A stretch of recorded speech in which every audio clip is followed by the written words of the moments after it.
Of all the images you've captured of Muhammad Ali, what picture would you say is the one that most embodies his true spirit? Or would you say is your favorite picture of taken?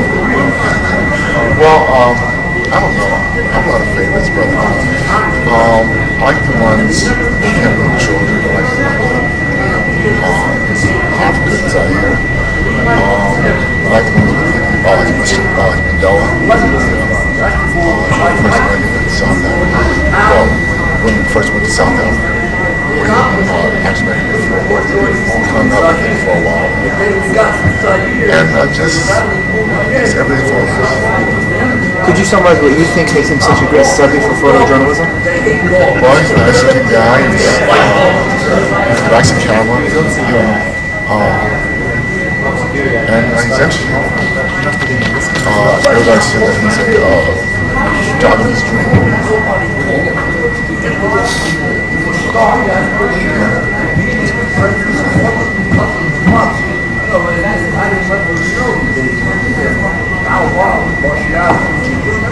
What are your impressions of the center? Oh, so it's really wonderful. I was in here Wednesday. I was here early this summer and just seeing it up for the first time. The size of this thing, nice, and to have his name on this is wonderful. And it's one of the major interesting highways of the country. Everybody can see it. People come from all over the world just to visit and to learn. And being a major contributor yourself to what people will see, how does that make you feel?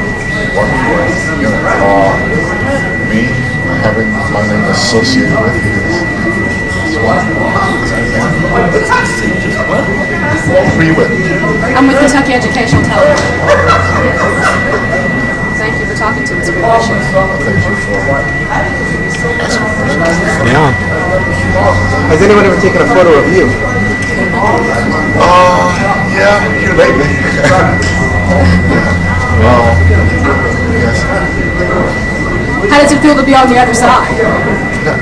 Sometimes it's kind of hard because I get nervous. What would you say to folks who only know Muhammad Ali as a boxer and as a world champion? I always say that I wish that people know him like I've known him over the 40 plus years. He's a really good guy, and he doesn't want things for himself, just to help others. Because he said he can always make it to other people. Has he always been so charitable and involved in humanitarian causes? Always. Matter of fact, when I met him early on,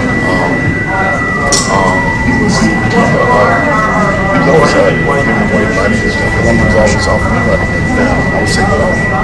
And so after a while, he kept saying, "Hey, take this." I said, "No," but he would always give somebody else.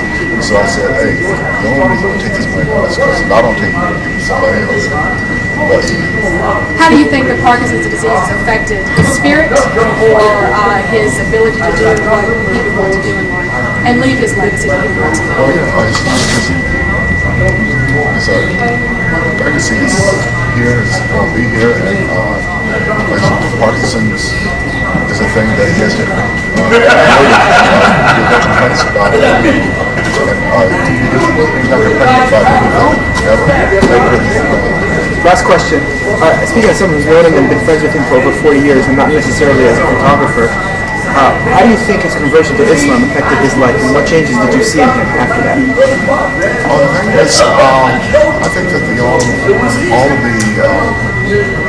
that's helped him a big deal. It helped him university.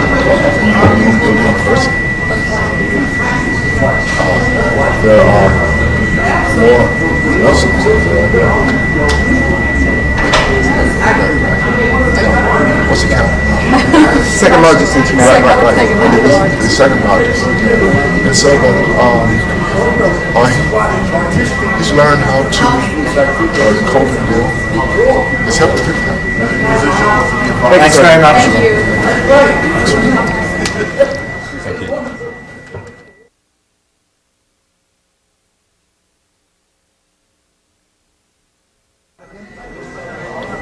Muhammad? Yeah. I'm proud of everything he did. I was with him, able to be around with a guy who's a legend. You know, I knew him as a kid. He was as nice then as he is now. And I had a ball with him. It was very easy for me to direct this talent.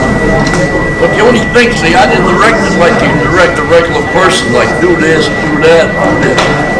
I made Muhammad feel he innovated everything. I did nothing. I was just there.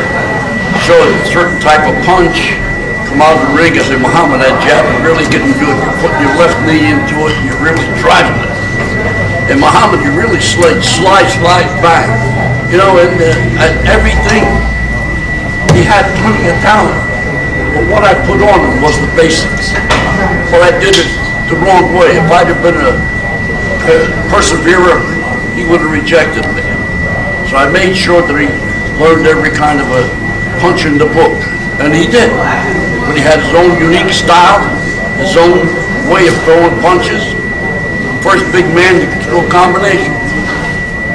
In what way would you say he's changed the most from when you first met him to the man you know today? Nothing changed. I left everything alone. You never change. You add. It's a mistake if you change. When you get a talent, you work around it. But you work around it in different ways. So it's all according to the individual. And this, the talent of Muhammad Ali spoke for itself. Three-time world champion. How do you think the lessons of the ring affected his life outside the ring? God knows. No. We don't know what the heck Parkinson is. Muhammad had Parkinson before he stopped fighting. I didn't know that. 2 fights before. The last couple fights, when you guys wanted to interview him, he couldn't talk. He talked in a whisper. So I said to him, sit up, sit up. I figured he was bending his larynx and everything. He couldn't talk because he had Parkinson. And this affects your vocal cords. Boxing is not affiliated with Parkinson. Nobody knows what the heck Parkinson is. Our medical minds don't know what it is. So how are you going to fight Parkinson? You don't know what the heck it is.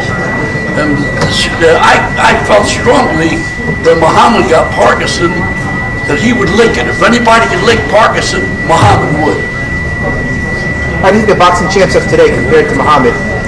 Well, you don't compare anybody to anybody because there's only one Muhammad Ali. There'll never be another one. But this is individuals. I for years would say boxing draws star quality because all the media, the people, the actors, the people on the stage will come and see the fights. It's not true. They work as hard as fighters. The people I learned this training Will Smith. I got involved with them, and I trained Russell Crowe to be James J. Braddock. That was easy. No big deal. The fighter from 1935 style-wise.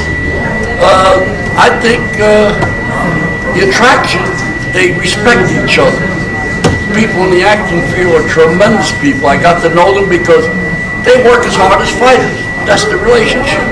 And I think that's what draws them to fights. And last question, how do you think Muhammad's relationship with the media was different from anyone else, or how did it affect his career? But Muhammad's relationship with the media was, I was the culprit. I pushed him to you guys. You never seen me got interviewed in his early parts of his career until he won the Liston fight. And I never got a word in edgewise. I didn't want it because you guys had to speak to the star. Before Muhammad, the other fighters, you had to go through the whole gang. You had to go through the trainer, the manager, second, the PR person. You never spoke to the star. Muhammad was the guy I made talk to you guys, and star quality now wants to talk to the media. It's the way it should be, because the public wants to know what the individual's doing, the star. So in some way, you are the mentor of